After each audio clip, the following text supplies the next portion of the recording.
অক্ষয় তৃতীয়া শুধু কোনো উৎসব নয়, এ যেন সময়ের বুক জুড়ে লেখা এক অনন্ত আশীর্বাদের ইতিহাস। অক্ষয় মানে যা কখনো ক্ষয় হয় না, যা চিরকাল থেকে যায় বিশ্বাস আর প্রার্থনার আলো হয়ে। কথিত আছে এই পবিত্র দিনে ভগবান কৃষ্ণ দ্রৌপদীর হাতে তুলে দিয়েছিলেন অক্ষয় পাত্র, যেখান থেকে কখনো ফুরিয়ে যেত না অন্ন, যা ছিল অনন্ত দানের প্রতীক। এই দিনেই আবার সাধারণ বন্ধু সুদামা তার সামান্য ভালোবাসা নিয়ে যখন পৌঁছেছিলেন কৃষ্ণের কাছে, তখন সেই ভালোবাসার মূল্য দিয়ে কৃষ্ণ তাকে দিয়েছিলেন অক্ষয় সমৃদ্ধির আশীর্বাদ। শোনা যায় এই শুভ লগ্নেই জন্ম নিয়েছিলেন পরশুরাম, অন্যায়ের বিরুদ্ধে দাঁড়ানোর এক শক্তি হয়ে, ধর্মের পথ দেখাতে।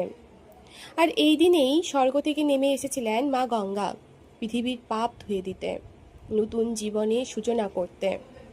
এই পবিত্র সময়েই বেদব্যাস আর গণেশ শুরু করেছিলেন মহাভারতের অমর কাব্য, যেখানে লুকিয়ে আছে জীবনের চিরন্তন সত্য।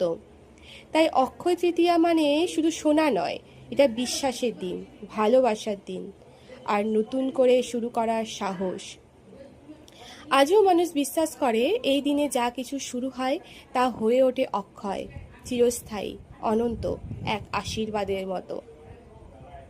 শুভ অক্ষয় তৃতীয়া।